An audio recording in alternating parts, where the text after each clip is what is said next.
So in part 1, we talked about the strength and weaknesses of the Ninjas Elementals plus Pike composition, when we want to be using this strategy, as well as its itemization. Now, let's talk about the most important part when it comes to this composition: execution.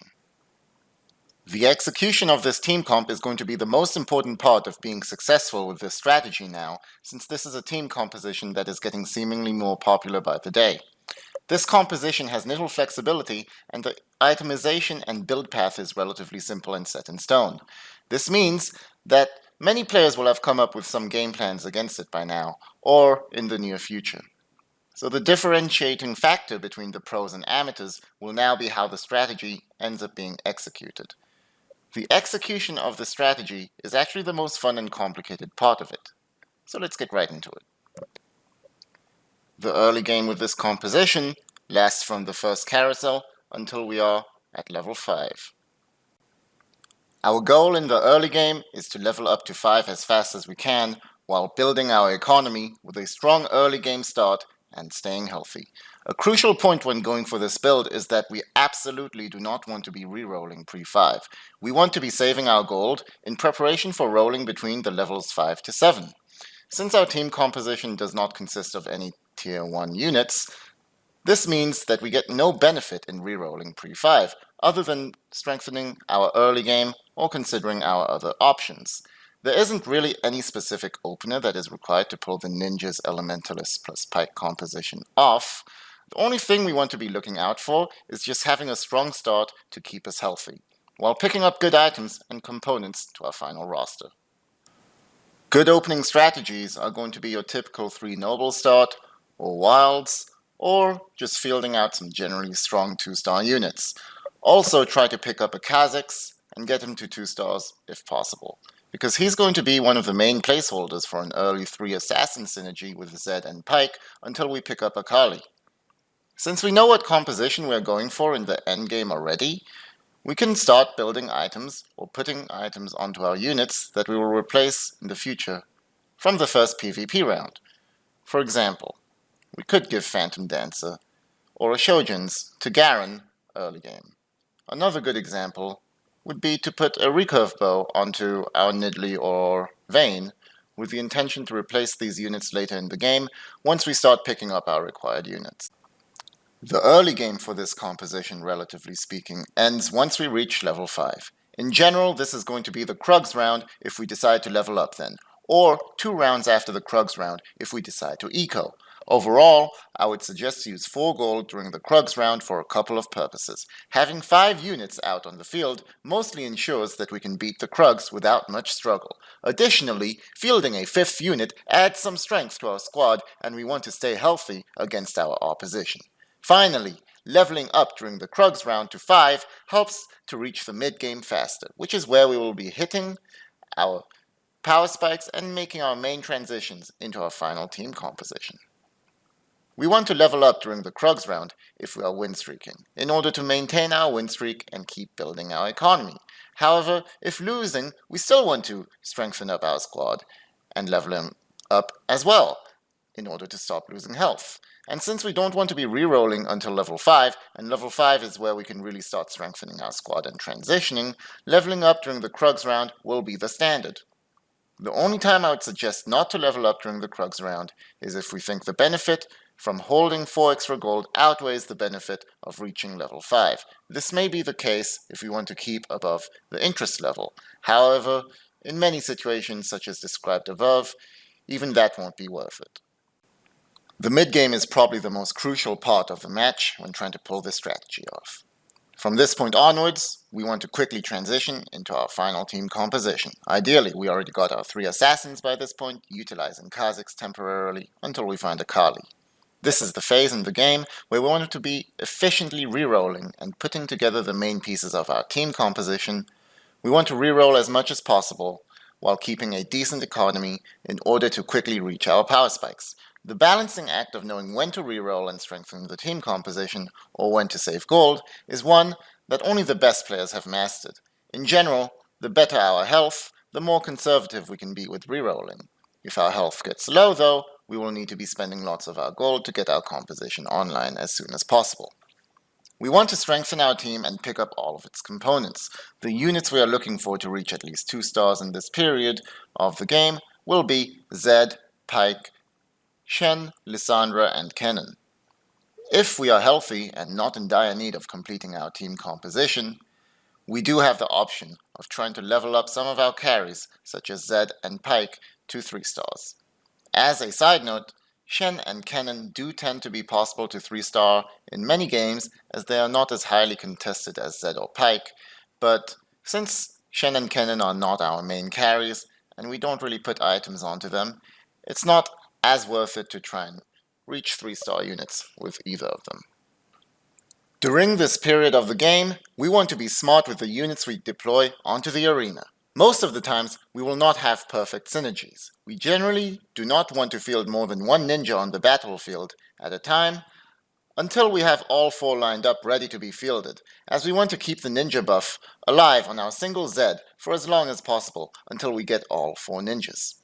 That being said, there are some situations where adding the other ninjas is totally fine before completing the 4 ninja buff. The first situation is when Zed is still just a 1-star unit. In this situation, adding a 2-star Shen or 2-star Kennen will strengthen the team more than the ninja debuff on a weak Zed.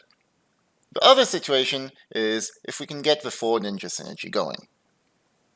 It's good to remember that at level 5 we should already be able to field 3 assassins plus 4 ninjas if we get an early Akali. However, to field both the 3 assassin buff plus 3 elemental buff, we will need to be level 6.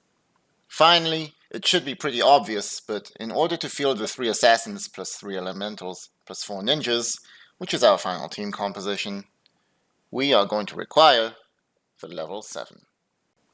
Know that this is part of the game where we need to use all available information in order to make the best possible decisions. We should be scouting the enemy teams and seeing how many of them are building assassins and how many Zeds or Pikes are out there in the arena. Situations that are ideal to be trying to get a Z3 or Pyke 3 would be when there's not much competition for Zed or Pyke and when we are very healthy with a strong economy. If we are able to pick up Pyke 3 and Z3, it is going to end up giving us a much stronger endgame, with a stronger chance of winning the entire game, as other scaling team comps will need to be even stronger than usual. This means they will need to take even longer to beat us in the late game, prolonging our power. The caveat to this is that it can be a huge risk to go for these 3-star units and delay the completion of our team composition, especially if we are competing with other assassins. Not only do we risk the possibility of never hitting the 3-star units we want and losing our entire economy, but we also risk having the other assassin players get Akali before we do, handicapping our ability to 2-star her and complete our team composition, which could be a huge loss to our overall strategy. In such situations, it could be possible that a top 4 spot by default, simply through completing our roster, has now been turned into a game where we get knocked out early because we were unable to ever complete our full 7-man squad. When we look at the chart here, we see that tier 2 units will start decreasing in frequency at level 7. This is why if we want to strengthen our squad and get more 2-cost units quickly before trying to complete our final team composition, we should be re-rolling on levels 5 and 6, and not focusing on getting Akali and Brand too much, except for in certain situations. Some people might want to level to 7 as soon as possible. While this isn't necessarily wrong, I found that with this team composition, levels 5 and 6 are extremely crucial for the transition phase. And it's possible to lose lots of health during this transition phase if it doesn't pan out properly.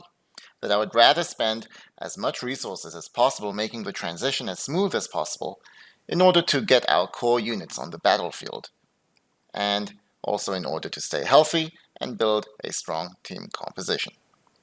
Reaching level 7 still won't guarantee we roll Akali or Brand. It only increases the odds by 5%, and we will have to spend a lot of gold and delay strengthening our squad in a vulnerable moment.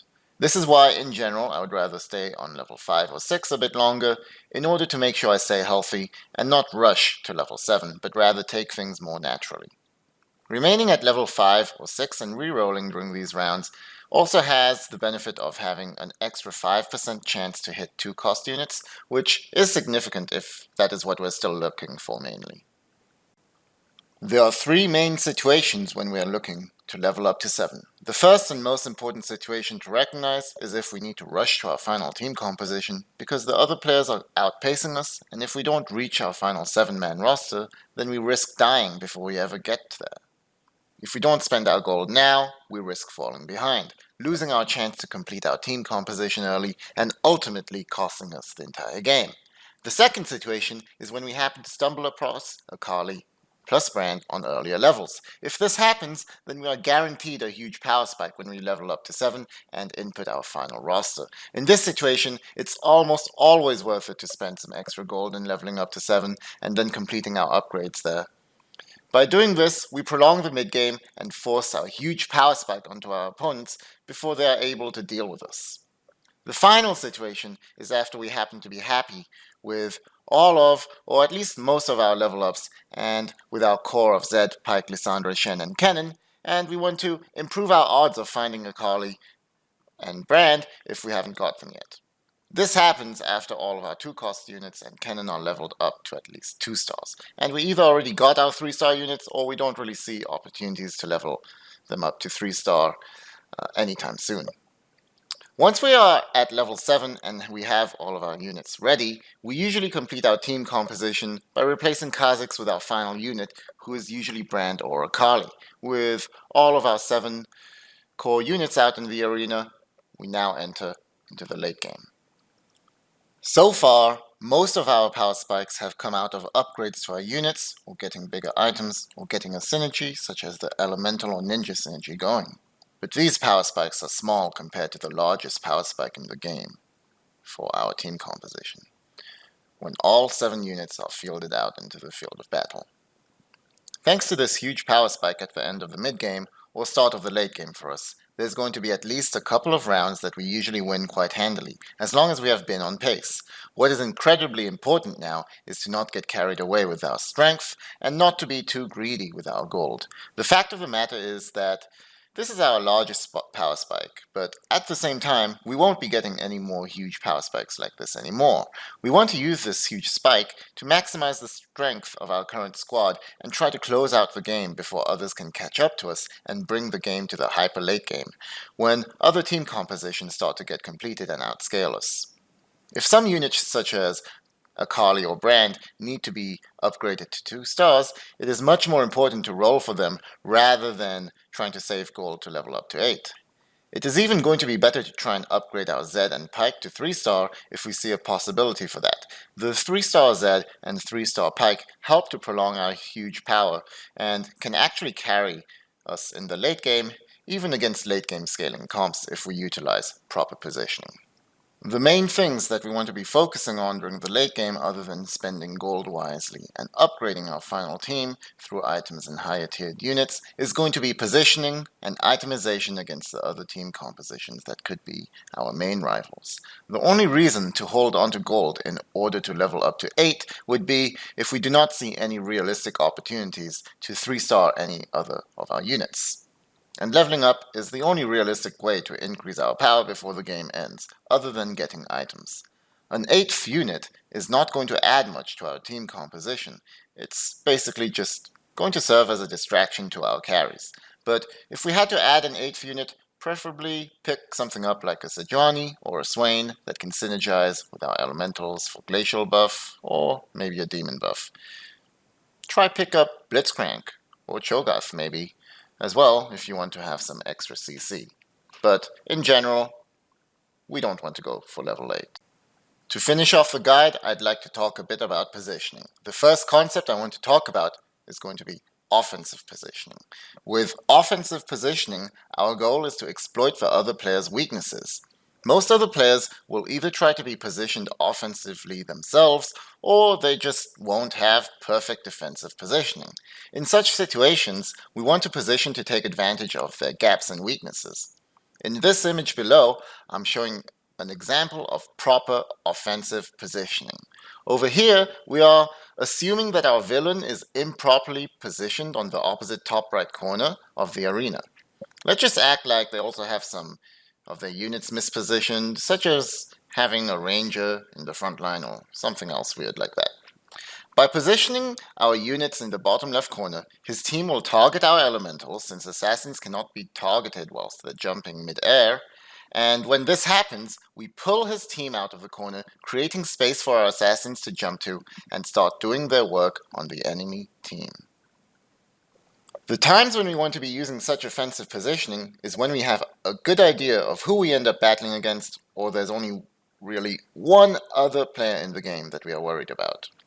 These situations tend to come up in the endgame when there are 3 or less players left.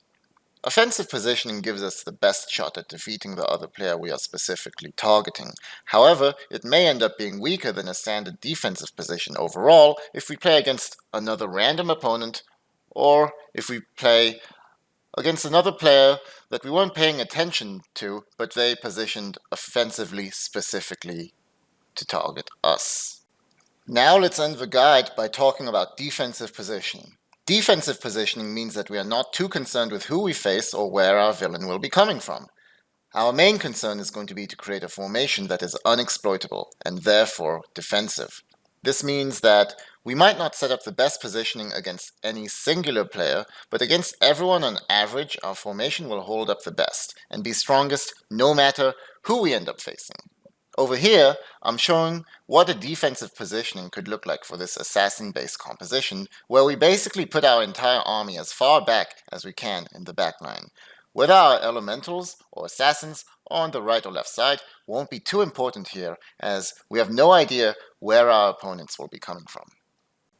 The most important thing when utilizing a more defensive position is that we are positioned at the back line. This is because, similarly to the offensive position, we want to open up space for our assassins to jump to. Assassins won't be targeted at the start of the round as long as they jump, but the elementals and Shen will be targeted, and they will drag out the enemy team, opening up space for our assassins to jump behind and wreak havoc. Generally, we want to be using defensive positioning when there are still at least 3 other players left in the game, since it's going to be hard to position against many different players at the same time, and our energy might be better spent focusing on our economy or itemization. There is, however, another good time to go for defensive positioning, even in the endgame when heads up or 3-ways, and you know exactly who your main rival is. This could be when you are up against a player who will be able to reposition into a better offensive position faster than you for whatever reason, such as him having an easier composition to reposition, faster internet, or maybe he's just a better and faster player than you. In such situations where trying to position offensively will only end up backfiring, it is often going to be best to just stick to the most unexploitable positioning for our team composition that we can think of. Thanks for watching this guide, everyone. I really hope that it helped and you found it useful. I'd just like to end this by saying that Ranked isn't out yet, so I'm not sure how I'm going to rank yet, but I do intend to get Challenger, or at least, get a high ranking. Anyways, I think there's a lot of good info here that's not only relevant to the specific team composition, but also teamfight tactics in general. Make sure to check out the description of this video below, where I linked part 1 of the guide, and also I linked a couple of VODs to my gameplay with this team comp. If you want to support me and help me to grow, then please follow me on Twitch. It would really mean a lot. The link is also in the description below. Also, like and subscribe to my YouTube channel. I'm XPT, and it's been a pleasure.